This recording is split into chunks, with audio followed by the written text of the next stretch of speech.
Plant के पास जाते हैं, डीवीसी के पास जाते हैं, तो उनका मुद्दा रहता है कि हमको ठेकेदारी दे दीजिए, हमको लेबर सप्लाई का काम दे दीजिए, हमको मिट्टी का काम दे दीजिए, तो मेरे लोगों को ये दे दीजिए, मेरे लोगों को रंगदारी दे दीजिए। ये नहीं होने वाला है। यदि आप अपना भाई को, अपना भतीजा को, अपना बेटा को ला करके प्लांट में ठेकेदारी करवाइएगा और प्लांट में दलाली करवाइएगा, तो आप बताइए यहाँ के विस्थापित परिवार क्या करेगा।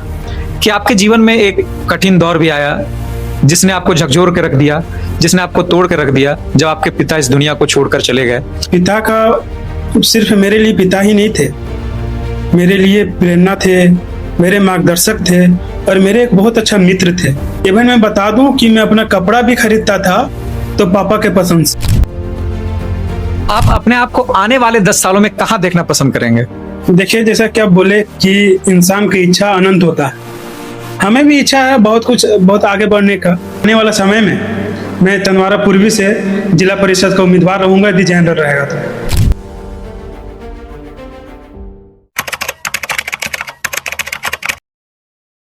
नमस्कार, जोहार दोस्तों, स्वागत है आपका हमारे YouTube चैनल प्रयास एक संकल्प में। आज हम संघर्ष की कहानी के अगले एपिसोड में आप लोगों के बीच जिस मेहमान को लेकर आ रहे हैं वो है कोडरमा जिले के एक जाने माने छात्र नेता और तिलैया डैम के एक प्रसिद्ध चेहरा। उनसे आपकी मुलाकात कराने से पूर्व मैं 2 पंक्तियां उनके बारे में कहना चाहूंगा कि रख हौसला वो मंजर भी आएगा, प्यासे के पास चलकर खुद समंदर भी आएगा।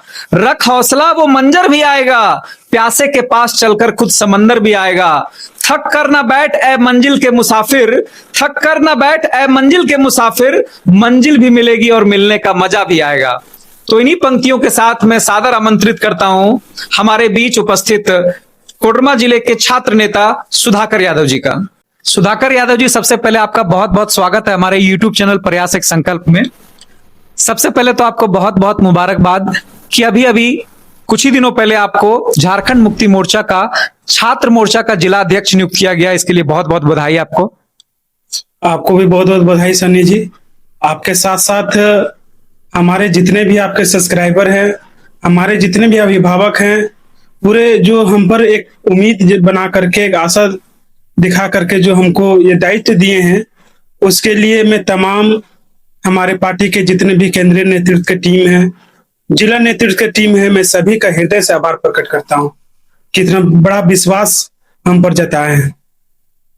चलिए, विश्वास आप पर जताया गया है और मुझे पूर्ण उम्मीद है कि आप उस विश्वास पर कायम उतरेंगे और लोगों के दुख दर्द में, लोगों के जितनी भी तकलीफें होंगी, लोगों की आवाज बनकर आप अपने पार्टी तक पहुंचाएंगे और उनके समस्याओं का समाधान करेंगे। सुधाकर जी, मैं चाहूंगा कि सबसे पहले आप अपने पारिवारिक पृष्ठभूमि के बारे में हमें बताएं, उसके बाद हम आगे आपका जानेंगे कि आपका आगे का मोटिव क्या है, आप कैसे इस राजनीति के क्षेत्र में आए हैं।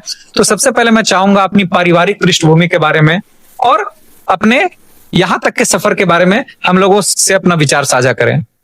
सबसे पहले मैं अपने बारे में बता दूं कि मेरा नाम सुधाकर यादव हुआ। मैं झारखंड के कोडरमा जिला अंतर्गत तिलैया डैम के काटी पंचायत का निवासी हूँ। मेरे पिता का नाम स्वर्गीय जागेश्वर गोप हुआ, जो कि पेशे से शिक्षक थे, और मेरा जन्म एक संपन्न परिवार में, एक शिक्षित परिवार में हुआ है।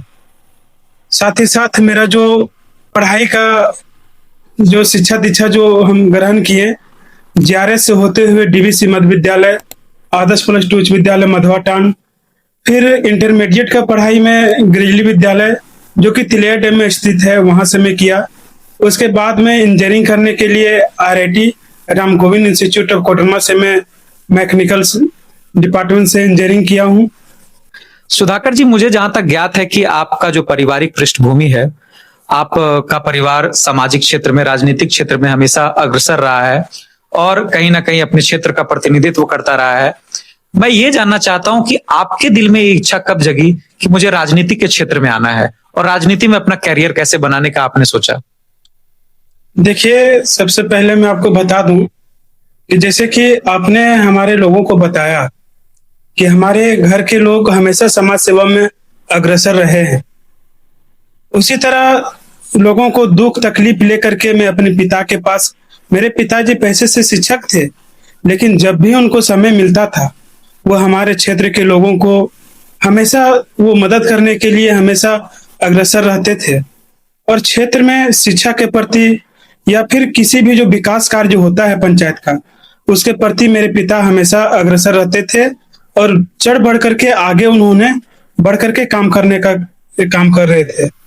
और उन्हीं का जो लगन था, जो जज्बा था, जो समाज सेवा का जो इच्छा था, उसको देख करके मेरे अंदर भी एक इच्छा उत्पन्न हुआ कि मैं भी अपने पिता के जैसा लोगों का सेवा करूं, क्षेत्र का लोगों का सेवा करूं और क्षेत्र के लोग भी हमें एक आशा भरी निगाहें से देखे और अभी भी हमें बहुत आशा भरी निगाहें से देखते हैं और हमें बहुत मान सम्मान और बहुत लाड़ प्यार देने का काम करते हैं। चलिए, बहुत अच्छा है कि आपने राजनीति के क्षेत्र में अपने भविष्य को गढ़ने का सोचा और लोग जो आपकी ओर उम्मीद की निगाहों से देख रहे थे, उनके मन के भावों को समझ के आपने इस क्षेत्र को चुना। मुझे पता है, जहां तक मैं जान पाया हूं और जानता हूं, कि आपके जीवन में एक ऐसा क्षण भी आया जिसने आपको पूरा तरह से तोड़ दिया। जब आपके पिता इस दुनिया को छोड़कर चले गए, वो एक देवदार वृक्ष की छाया की भांति थे अपने क्षेत्र के लिए, तो आपके लिए कितने अजीज होंगे ये कहने की बात नहीं है। मैं जानना चाहता हूं कि उस घड़ी में कैसे अपने आप को अपने संभाला, अपने परिवार को कैसे संभाला और किनका सहयोग मिला आपको कि आप फिर से एक मजबूती के साथ क्षेत्र के लोगों के सामने आए। मैं उस बारे में आपसे कुछ जानना चाहूंगा। मैं आपको बता दूं कि पिता का सिर्फ मेरे लिए पिता ही नहीं थे, मेरे लिए प्रेरणा थे, मेरे मार्गदर्शक थे और मेरे एक बहुत अच्छा मित्र थे। हम लोग कहीं भी जाते थे, कुछ भी मेरे साथ होता था, मैं आकर के सामने मैं हमेशा बैठ करके पापा से बताता था कि पापा आज मैंने ये किया, आज ये हुआ, आज यहाँ पे मैं गया। सारा चीज जो भी मेरे दिल में रहता था, जब तक मैं अपने पापा को नहीं बता दूं, पिता को नहीं बता देता था, तब तक हमें चैन नहीं आती थी। और पिता भी हमें अपने सारे चीज हमें बताते थे। और एक ऐसा समय आया, हमें एकदम उम्मीद नहीं था कि ऐसा होगा। रात को 1:30 बजे मैं मेडिका हॉस्पिटल में पापा को भर्ती किया हुआ था, एडमिट किया हुआ था। रात में 1:30 बजे हमें अचानक से फोन आता है कि आपके पिताजी बहुत सीरियस है, उनको वेंटिलेटर का नीड है, उनको वेंटिलेटर पे हम लोग लेके जा रहे हैं। उसी समय हम और मेरे एक भाई नमीन भैया, जो भी इंजीनियर है वर्तमान में, वो दोनों को ही हम लोग दौड़े दौड़े हॉस्पिटल जाते हैं।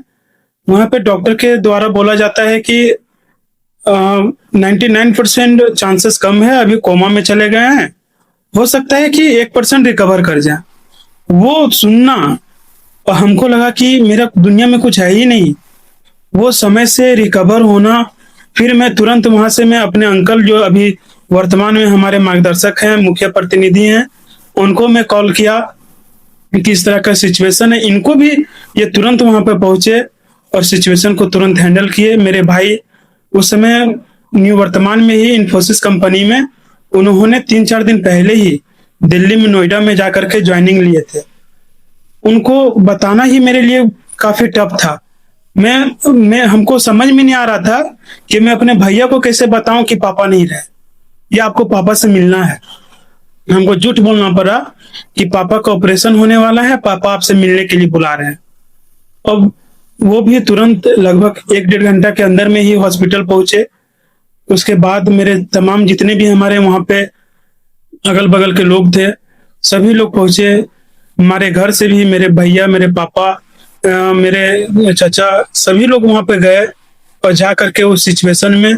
उसके बाद जब तक मैं घर में फिर अकेला पड़ गया, मेरे भैया का जॉब था, वो अपने जॉब पे चले गए। उसके बाद मेरे घर में मेरी बहन थी, उसका भी शादी करने का जिम्मेवारी मेरे ऊपर आया। भैया एकदम इतना हम लोग डिप्रेस में थे कि एकदम समझ में नहीं आ रहा था, हम लोग खुद से कुछ किए ही नहीं थे।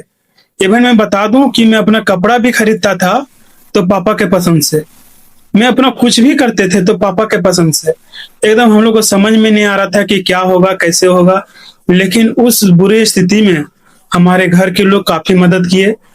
मैं बता दूं कि मेरे पापा 5 भाई होते थे, जिसमें बड़े पापा जो थे हमारे, आज हमारे बीच नहीं है। और मंझले में मेरे पापा आते थे। उसके बाद 3rd नंबर पर कार्तिक यादव आते हैं, जो कि अभी वर्तमान में शिक्षक हैं। 4th नंबर पर रामलखन यादव आते हैं, जो कि मुखिया प्रतिनिधि हैं, संसद प्रतिनिधि हैं, और 5 नंबर में द्वारिक यादव आते हैं, बहुत सक्षम एक बिजनेसमैन है। और इनसे हमारे 7 भाई हैं जो सभी अपने अपने जगह पे बहुत अच्छा हैं। सभी लोग हमें बहुत सपोर्ट किए, बहुत हमेशा बोले कि बाबू जो भी दिक्कत होता है, मैं घर में सबसे छोटा हूँ, मैं जितने भी भाई हमारे 7 भाई में से मैं सबसे छोटा हूँ, और सभी भाई लोग हमें काफी लाड प्यार देते हैं और काफी मान सम्मान देते हैं। हमेशा कोई भी बुरा स्थिति में हमें सपोर्ट करने की स्थिति में हमेशा रहते हैं। ये तो सच्चाई है कि पिता की कमी को शायद दुनिया में कोई भी भरपाई नहीं कर सकता है। माता पिता हमारे ऊपर, उनका जब तक हाथ होता है तब तक हम बेफिक्र होते हैं और उनके कमी को पूरा नहीं किया जा सकता है। सुधाकर जी, आगे की कड़ी में मैं आपसे ये जानना चाहूंगा कि आप जब राजनीति की ओर आपका रुझान आया, विशेषकर वो समय जब कोरोना का समय था, हमने काफी सोशल मीडिया में आपको एक्टिव देखा। मैं जानना चाहूंगा कि कोरोना काल जो शायद भारतवर्ष के लिए एक काले स्वप्न के जैसा था, उस समय लोगों का व्यवसाय, लोगों का रोजगार, लोगों का जो दैनिक जीवन को जीने की जो बेसिक नीड होती है वो भी लोगों को पूरा नहीं हो पा रही थी। उस समय आप अपने क्षेत्र के लोगों के बीच में एक मसीहा के रूप में उभरे और लोगों की दिन रात मेहनत करके आप लोगों को जो भी होता था आपके तरफ से, जो भी हो पाता था, चाहे वो राशन हो, चाहे वो मास्क हो, सैनिटाइजर हो, दवाइयां हो, आप मुहैया करा रहे थे। आप उसके बारे में बताएं कि किस प्रकार से आपने वो समय को देखा और वो समय कैसा था, कितना कठिन समय था वो। देखिए, जब कोरोना आया, जब कोविड हमारे देश में प्रवेश किया, तो उस समय हमारा जितना पूरा देश प्रभावित था उतना ही प्रभावित मेरा पंचायत भी, काटी पंचायत भी था। उस समय काटी पंचायत में कैसे बाहर से प्रवासी मजदूर आ रहे हैं, कैसे रह रहे हैं, यहाँ के लोगों को सैनिटाइजर कौन दे, यहाँ के लोगों को मास्क कौन दे, कोई देखने वाला नहीं था। वो चीज मेरे संज्ञान में आया। मैं अपने, उस समय हमारे पिताजी रहते थे, मैं अपने पिता से डिस्कस किया कि पापा इसमें क्या कर सकते हैं। तो उन्होंने हमें प्रेरणा दिया कि बेटा तुम जो अच्छा लगता है वो करो, लेकिन लोगों का सेवा करो। फिर उसके बाद जैसा कि आप जानते हैं कि हमने अपने निजी खर्च से, कोई हमें फंड नहीं मिला था, अपने निजी खर्च से मैं जा करके मास्क बनवाया, मास्क लाया, सैनिटाइजर लाया, और ला कर घर घर जा करके लोगों को घर घर में जा करके मास्क और सैनिटाइजर पहुंचाने का काम किया। उसके बाद जो प्रवासी मजदूर आ रहे थे बाहर से, उनको, आपको पता होगा कि उनको क्वारंटीन रहने के लिए सरकार का आदेश था, उनको क्वारंटीन रहना था। तो उस समय भी लोग कोई देखने वाले नहीं थे कि कैसे करके रह रहे हैं, क्या खा रहे हैं, कैसे करके उनका जीवन चलेगा। तो उस समय भी हमने वहां पर भी जो हमसे चल बना, नाश्ता हो या कॉल या पानी हो, जो भी हमसे लोग मांगते थे, हम जा करके वो सब भी चीज पहुंचाने का काम किया। आगे सुधाकर जी, मैं आपसे डिस्कस करते हुए जानना चाहूंगा कि आप चूंकि झारखंड मुक्ति मोर्चा के छात्र मोर्चा के अध्यक्ष हैं और छात्रों के हित में काम भी कर रहे हैं, छात्रों के हित के लिए आप आवाज भी उठा रहे हैं। आज जो झारखंड की दशा है, दिशा आप जानते हैं, शिक्षा के क्षेत्र में बहुत जो आशातीत प्रगति थी वैसी अभी देखी नहीं जा रही है। आप एक छात्र नेता के रूप में, चूंकि आपकी सरकार है, झारखंड मुक्ति मोर्चा की सरकार है, तो आप सरकार तक कैसी मांगों को पहुंचना चाहते हैं और सरकार से आज क्या क्या सुविधाएं छात्रों को मिल रही है, आप उस पर विशेष रूप से हमारे जो जितने भी दर्शक हैं, जिनमें खास करके विशेष करके जो झारखंडी छात्र हैं जो कंपटीशन की तैयारी कर रहे हैं, जो स्कूलों में हैं, उनको कौन कौन सी सुविधाएं सरकार की ओर से प्रदान की जा रही हैं? क्योंकि लोगों को ये अवेयरनेस नहीं होता है कि हमको लोगों को ये अवेयरनेस नहीं होता है कि हमको क्या अधिकार मिल रहे हैं, सरकार की तरफ से कौन कौन सी योजनाएं चल रही हैं। तो आप इस पर विशेष पहल करते हुए हम बताएं कि किस प्रकार से आपका जो जुड़ाव था वो झारखंड मुक्ति मोर्चा की ओर बढ़ा आपका, और कैसे आप छात्र जीवन से ही उससे जुड़ गए और छात्रों के हित के लिए काम करना शुरू किए। देखिए, सबसे पहले झारखंड मुक्ति मोर्चा में हमने उस समय, हमारे नेता प्रतिपक्ष रहा करते थे माननीय हेमंत सोरेन जी, जो अभी वर्तमान में मुख्यमंत्री हैं। इनसे हमें काफी प्रेरणा मिली थी 14 महीना के कार्यकाल में, जब ये मुख्यमंत्री हुआ करते थे। उस समय इन्होंने बहुत तरह का हमारे पूरे झारखंडियों के हित में बहुत तरह का काम किए थे, जिसमें एक एग्जाम्पल है 1 किलो राशन जो लाल राशन कार्ड में जो 1 किलो मतलब 1 रुपये में 1 किलो राशन जो दिया जा रहा था, वो माननीय मुख्यमंत्री का ये था। और युवा के प्रति, छात्र के प्रति जो उनका एक लगाव था, जो उनका एक अवेयरनेस था, उसको देख करके हम लोग ज्वाइनिंग लिए थे। और उस समय में विशेष करके ज्यादा प्रभावित हमारे वर्तमान में अभी सिल्ली के विधायक माननीय अमित महतो जी से के मैं बहुत करीबी हूँ, और ज्यादा मैं उन्हीं से प्रभावित होकर के झारखंड मुक्ति मोर्चा ज्वाइन किया था, और उन्हीं के नेतृत्व में ही मैं झारखंड मुक्ति मोर्चा ज्वाइन किया था। झारखंड मुक्ति मोर्चा ज्वाइन करने के बाद हमें चंदवारा प्रखंड के छात्र मोर्चा के प्रखंड उपाध्यक्ष बनाया गया। उसमें मैं अपने काम किया, हमारे काम के प्रति जज्बा को देखे, काम करने का शैली देखे। उसके बाद हमें कुछ ही दिनों में, लगभग 6 महीना में, हमें जिला का उपाध्यक्ष बनाया गया छात्र विंग में। जिला का उपाध्यक्ष छात्र विंग में जिस समय हम थे, उसी समय हम लोगों ने, मेरा पूरा टीम ने, उस समय दिवाकर यादव जी हमारे जिलाध्यक्ष रहा करते थे, जो अभी वर्तमान में चंदवारा के सीआई हैं। उनके नेतृत्व में हम लोग जय कॉलेज में बहुत सारे जो जन्मीन मुद्दा है, उसको लेकर के हम लोग अनिश्चितकालीन भूख हड़ताल पर बैठे थे, जिसका परिणाम स्वरूप आज जय कॉलेज में जो ड्रेस कोड है, पहले ड्रेस कोड नहीं हुआ करता था। जय कॉलेज में जो ड्रेस कोड है, जो कहीं से भी, मान के चलिए तिलैया डैम से कोई बच्ची निकली या बच्चा निकला, वो तिलैया मार्केटिंग करने के लिए जा रहा है या फिर जय कॉलेज में पढ़ाई करने के लिए जा रहा है, ये किसी को पता नहीं हुआ करता था। जब से ड्रेस कोड लागू हुआ, तब से हम लोगों को एक बहुत ही सहूलियत हुई कि कोई बच्चा मान लिया कहीं बीच में फंस रहा है, या ड्रेस कोड कॉलेज में लागू हुआ, वो हम ही लोग का, झारखंड मुक्ति मोर्चा का जो छात्र विंग है जेसीएम, उसका देन है। उसके बाद आए दिन आप देखते होंगे कि जय कॉलेज का नाम को झगड़ा झंझट कॉलेज में बदल दिया गया था। इतना वहां झगड़ा झंझट होता था, इधर से लोग वहां जाकर के कुछ बोल नहीं सकते थे, इतना रंगदारी था, इतना झगड़ा होता था, वहां के लड़कियों के साथ दुर्व्यवहार किया जाता था, छात्रों के साथ। उसके बाद वहां पे हम लोग सिक्योरिटी का मांग किए, जो कि हम ही लोग जो भूख हड़ताल पे बैठे थे, 7 सूत्री 8 सूत्री मांग था, उसमें हम लोग सिक्योरिटी का मांग किए थे। जय कॉलेज में उस समय 12 का एडमिशन नहीं हो रहा था, उसका मांग किए थे। जय कॉलेज में कैंपस में बाउंड्री करने का मांग किए थे, और बहुत सारी मांग थी, उसमें पूरा अच्छा से अभी हमको याद नहीं है।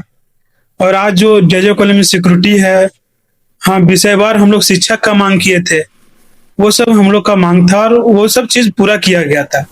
इसी के साथ मेरे जेएमएम के प्रति जो लगाव था, जो कार्य करने का शैली था, वो मेरा बढ़ता चला गया। और आज हमारे मुख्यमंत्री माननीय हेमंत सोरेन जी हमारे पार्टी के केंद्रीय अध्यक्ष हैं, और उनके अनुशंसा पर हमको झारखंड छात्र मोर्चा का कोडरमा जिला का अध्यक्ष बनाया गया है। इसके लिए विशेष तौर पे मैं माननीय मुख्यमंत्री जी का, हमारे पार्टी के केंद्रीय महासचिव विनोद पांडे जी का, और खास करके हमारे बरकट्ठा विधानसभा के जो विकास पुरुष के नाम से जाने जाने वाले ओबीसी आयोग के अभी वर्तमान में अध्यक्ष हैं, हमारे परम आदरणीय जानकी प्रसाद यादव जी का, हमारे अभिभावक कोडरमा जिला अध्यक्ष वीरेंद्र पांडे जी का मैं हृदय से आभार प्रकट करता हूं कि आपने जो विश्वास के साथ हमें झारखंड छात्र मोर्चा का अध्यक्ष बनाने में, जो अपना अध्यक्ष जो हमें नियुक्त किए हैं, आपके विश्वास पे मैं खड़ा उतरूंगा, और हमेशा छात्र हित में ही काम करने का मैं काम करूंगा। और रही बात कि झारखंड सरकार के द्वारा अभी वर्तमान में छात्र हित में क्या काम किया जा रहा है, आप देख सकते हैं कि झारखंड सरकार जो अभी अगुआ सरकार जो चल रही है, यह सरकार यहाँ के लोगों को शिक्षित करने का मकसद से यहाँ काम कर रही है। उनका मकसद है कि यहाँ के गरीब गुरुआ का बेटा पढ़ करके अफसर बने, जिसका जीता जागता एग्जाम्पल अभी जेपीएससी का जो रिजल्ट आया हुआ है, वो आप देख सकते हैं कि सभी गरीब घर के बेटा, कोई रिक्शा चलाने वाला का बेटा, कोई चाय बेचने वाला का बेटा, कोई सिलाई करने वाला का बेटा, कोई सहिया दीदी का बेटा आज हमारे अधिकारी बन करके झारखंड में आए हुए हैं। हालांकि झारखंड को सुधार पाना इतने कम समय में आसानी नहीं है।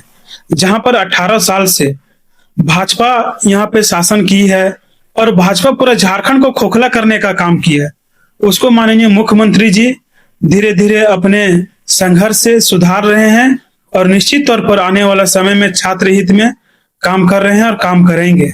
अभी आप देख सकते हैं कि बच्चों को पढ़ाने के लिए सावित्रीबाई फुले योजना को उठा के देख लीजिए, छात्रवृत्ति में बढ़ोतरी हो रही है, उसका देख लीजिए। उसके बाद यहाँ पे एक हाईटेक स्कूल जो एक्सीलेंट ऑफ सीएम स्कूल के नाम से जाना जाता है, उसको देख लीजिए। ये सब चीज मुख्यमंत्री का इतना तो मतलब काम कर रहे हैं छात्र हित में कि हम लोग गिनाने में ये हो जा रहे हैं। अब देख लीजिए जितना भी डिग्री कॉलेज है सभी में वो अपना विषयवार शिक्षक देने का काम कर रहे हैं। जो भी डिग्री कॉलेज बंद पड़ा हुआ था उसको सुचारू रूप से चलवाने का काम कर रहे हैं।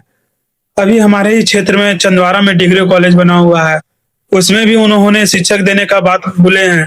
मैं विभागीय मंत्री माननीय सुदीप कुमार सोनू जी से भी मैं बात किया हूँ, उन्होंने हमें आश्वासन दिए हैं कि बहुत जल्द डिग्री कॉलेज में विषयवार शिक्षक का नियुक्ति करेंगे। चलिए, बहुत धन्यवाद कि आपने इतने विस्तार से बताया कि आज की सरकार हमारे छात्रों के हित के लिए क्या क्या काम कर रही है। मैं और भी चाहूंगा कि आपके प्रयास से, आपके अनुशंसा से आपकी आवाज सरकार तक पहुंचे और विद्यार्थियों को वो सारी सुविधाएं जो आज नहीं मिल पा रही हैं वो सभी सुविधाएं मुहैया करवाई जाए।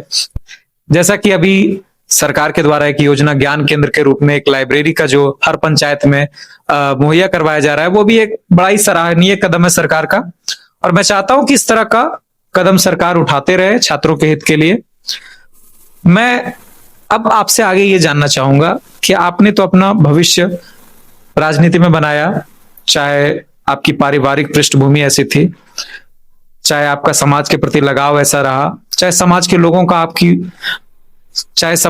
का आपसे जो स्नेह था, प्रेम था, वो आपको खींच लाया इस ओर।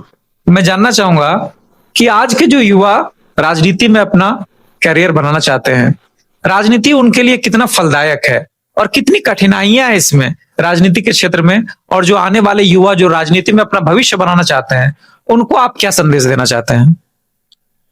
देखिए, सबसे पहले राजनीतिक में पढ़े लिखे लोगों का बहुत जरूरी है, खास करके एनर्जेटिक लोग जो युवा होते हैं।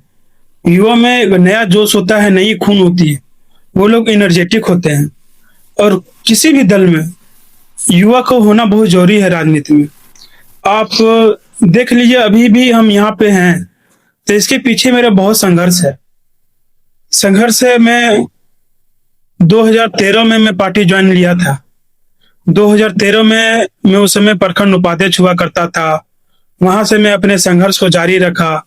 झारखंड मुक्ति मोर्चा के प्रति अपना जो काम करने का मेरा जरिया था उसको हमेशा कायम रखा, काम करते रहा। हमेशा कभी मैं दल को नहीं चेंज किया। जब भी रहा मैं झारखंड मुक्ति मोर्चा में ही रहा, जिसका परिणाम स्वरूप आज यहाँ पे है। और कोई भी युवा यदि सोचते हैं कि मैं पार्टी में जाऊंगा या दल में जाऊंगा, तुरंत हमें कोई हाई फाई पोस्ट मिल जाएगा, फिर मैं तुरंत आगे बढ़ जाऊंगा, वो उसका लाइफ नहीं है। जब आप संघर्ष करके आगे बढ़िएगा तभी उसका लाइफ है। और अभी के युवाओं को खास करके मैं बोलना चाहूंगा, जो पढ़े लिखे युवा हैं और जो अपने पैर पे सक्षम खड़ा है, अपना बिजनेस कर रहे हैं या कहीं जॉब कर रहे हैं, वो समाज सेवा में आगे आए ताकि लोगों का सेवा हो सके, समाज का सेवा हो सके। सब कुछ लोग मैं देखा हूं कि पढ़ लिख करके लोग बाहर चले जाते हैं, अपना फैमिली लेकर के दिल्ली में, बम्बई में या फॉरेन में जाकर के शिफ्ट हो जाते हैं। उनको समाज से कोई मतलब नहीं रहता है। कभी किसी का शादी हुआ, कोई कार्यक्रम हुआ, घर आए, गांव आए, कोई मतलब नहीं रहता। लेकिन अभी यदि युवा चाहेंगे कहीं से भी, अब बाहर में ही हो, अब जॉब करे, वहां से भी लोगों का सेवा कर सकते हैं। जो आपसे चल बन करता है, जब तक आप आगे नहीं आइएगा तब तक गलत आदमी को कोसने का आपको अधिकार नहीं है। तब तक आप नेता को नहीं बोल सकते हैं कि वो नेता गलत है, क्योंकि आप उसको छोड़ दिए तभी वो गलत कर रहा है। चलिए, बहुत अच्छी राय है। जैसा कि हम देखते हैं कि राजनीति में जब कोई युवा आता है तो सबसे पहले उसके पैर खींचने वाले अपने ही लोग होते हैं। कहावत भी है कि जितने दुश्मन हमारे जान के हैं, उनमें से आधे तो खानदान के हैं। तो मैं ये जानना चाहूंगा कि ऐसी परिस्थिति में अपने आप को मजबूत और अपने दिमाग को कंसंट्रेट कैसे रखा जाए, क्योंकि भटकाव बहुत जल्दी होता है लोगों को। जब लोग जब आपके अपने ही लोग आपके पैर खींचने के लिए लग जाएं, तो ऐसे में अपने दिमाग को कैसे स्थिर रखा जाए, इसके बारे में बताएं। देखिए, ये आप बहुत अच्छा बात बोले कि जितने लोग हमारे मतलब खानदानी हैं, ठीक है, ऐसा होता है, ऐसा कोई बड़ा चीज नहीं है। मेरे साथ भी ऐसा हुआ है, लेकिन उसको दरकिनार करते हुए, उसको इग्नोर करते हुए आगे बढ़िए। आगे यदि बढ़िएगा तभी सक्सेस होगा। हमें भी काफी परेशानियों का सामना करना पड़ा। आज मैं बहुत लंबा एक संघर्ष है, आप लोग जान रहे होंगे। मैं आज से मैं यहाँ पे नहीं हूँ झारखंड मुक्ति मोर्चा में, मैं काफी लंबा संघर्ष करके यहाँ तक पहुंचा हूँ। कोई ऐसा नहीं है कि आज सुधाकर यादव पार्टी ज्वाइन किया, आज जिलाध्यक्ष बन गया, ऐसा नहीं है। मैं बहुत लंबा संघर्ष किया हूँ इसके लिए। मैं जहां पर भी कार्यक्रम रहता था वहां पे जाता था, जाकर के पार्टी के प्रति, माननीय नेता के प्रति अवेयरनेस करता था। किसी भी जन मुद्दा होता था उसको उठाता था बुलंदी से। आपने देखा होगा सैनिक स्कूल के मजदूर को बैठा दिया गया था, किस तरह हम लोग अनिश्चितकालीन धरना में हम लोग चढ़ बढ़ कर हिस्सा लिए।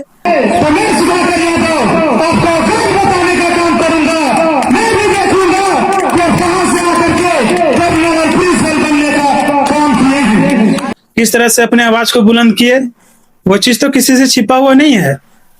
उसके बाद मैं बता दूं कि तिलैया डैम को पर्यटक स्थल घोषित करने के लिए मैं काफी मशक्कत किया। उस समय हमारे पर्यटक मंत्री माननीय हफीजुल अंसारी जी हुआ करते थे, उनसे भी मैं रांची में जाकर के काफी काफी लंबा चर्चा किया। बहुत बार मैं जाकर के मिला, बहुत बार पत्राचार किया। उसके बाद मेरे मेरे मेहनत के बदौलत यहाँ पर आप लोग को पता होगा कि पर्यटक सचिव अपना निजी हेलीकॉप्टर से एमएससी ग्राउंड में अपना हेलीकॉप्टर उतारे थे और पर्यटक सचिव यहाँ पर आकर के ग्रास ब्रिज बनाने का, तिलैया डैम को पर्यटक के रूप में विकसित करने का, शौचालय बनाने का, एक दुकान बना करके यहाँ के पर्यटकों को मतलब उचित मूल्य में कुछ मतलब खाद्य पदार्थ देने का, ये सब चीज का वो सारा चीज सब ये सर्वे करके ले गए थे। लेकिन हम लोग के लिए दुर्भाग्य है कि यहाँ के डीवीसी प्रशासन, डीवीसी का जो एक व्यवस्था है, वो नहीं चाहता है कि तिलैया डैम को डेवलप होने दे। जिसके चलते आज तिलैया डैम का जो पैसा था वो उठ करके जामू खांडी में जाकर के, उरव मोड़ में जाकर के पर्यटक विभाग के द्वारा विकास किया जा रहा है।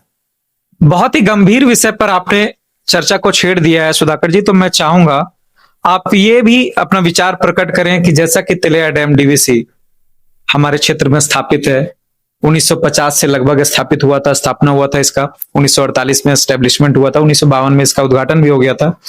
आज उस डीवीसी का कहें तो एक और ब्रांच जो केटीपीएस के रूप में स्थापित हो चुका है, वहां से भी हमारे क्षेत्र के लोगों को काफी आशा था, काफी विश्वास था कि इसके आने से हमारा जो क्षेत्र है वो स्वर्ग बन जाएगा। लेकिन आज भी जो डीवीसी के द्वारा जो वादा किया गया था, वो वादा को आज भी वादा खिलाफी के साथ डीवीसी हमेशा हम लोगों को छलने का काम कर रहा है।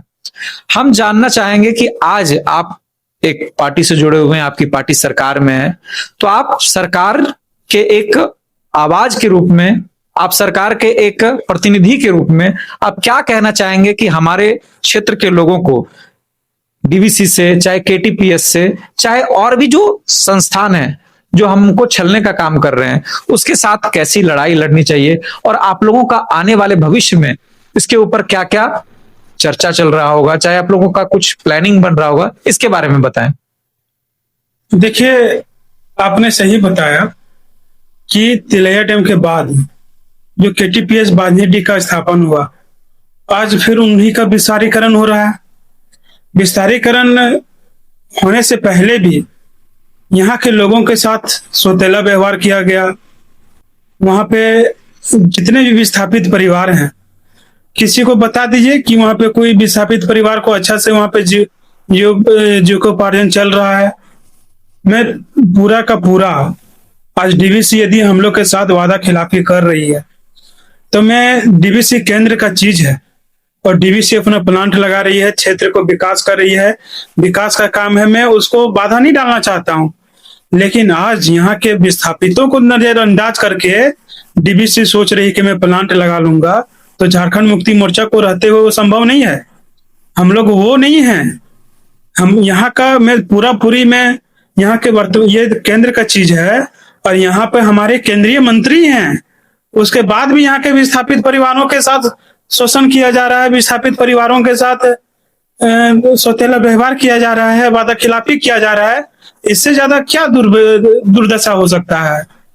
वो अपना कमीशन के लिए, अपना ठेकेदारी के लिए, यहाँ के स्थानीय विधायक भी और स्थानीय हमारे मंत्री जो भी केंद्र सरकार में मंत्री हैं वो भी, और स्थानीय विधायक भी, यदि कोई मुद्दा को लेकर के प्लांट के पास जाते हैं, डीवीसी के पास जाते हैं, तो उनका मुद्दा रहता है कि हमको ठेकेदारी दे दीजिए, हमको लेबर सप्लाई का काम दे दीजिए, हमको मिट्टी का काम दे दीजिए, तो मेरे लोगों को ये दे दीजिए, मेरे लोगों को रंगदारी दे दीजिए। ये नहीं होने वाला है।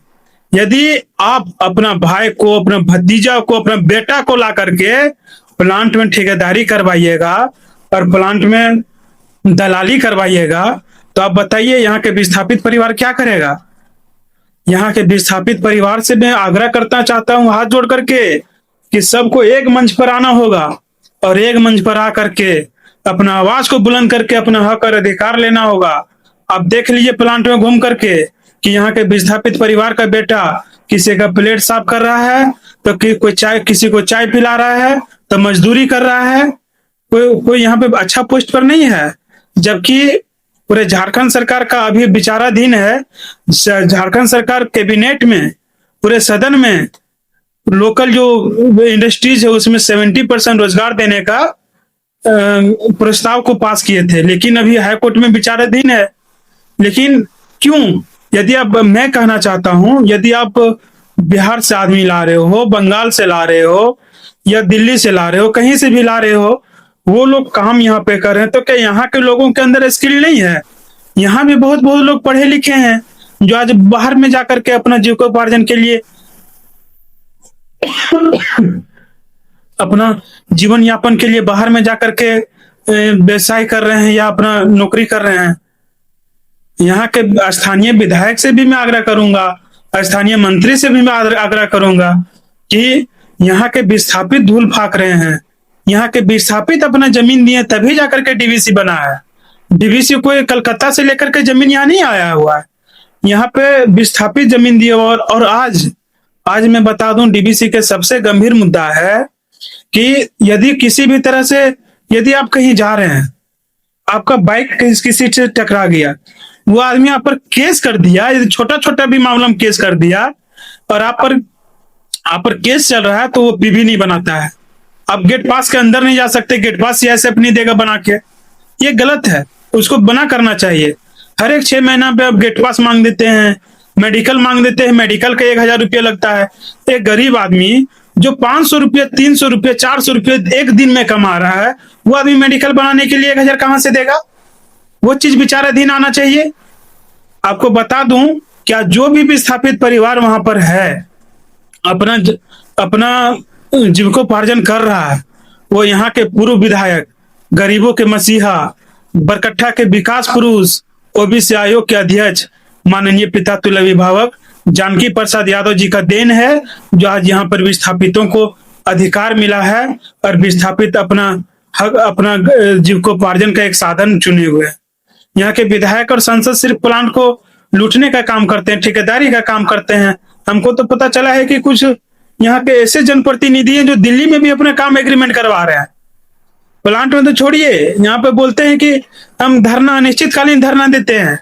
उन्होंने तिलिया डैम में भी इंटेक का पानी बंद किया था। पता है ना किस तरह से भागे भागे जाकर के वो मीटिंग किए थे, कंप्रोमाइज किए थे।